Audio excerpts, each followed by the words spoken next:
joining the ends of two ropes together. With the first rope, start with a Marlinspike hitch. Bring the bight of the standing part up and through and to the right hand side on the crossing point side. And from that same side, tuck the second line through. Over, under, over.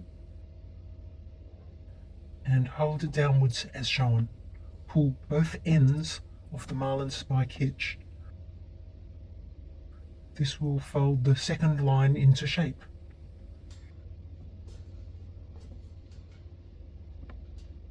At the back we see a U-fold shape.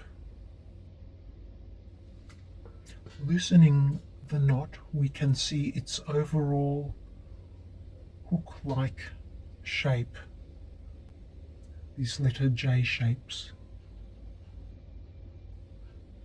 In forum discussion, it's been referred to as a U-fold hook. If I untie the tail back one tuck, we see a left hand sheet bend.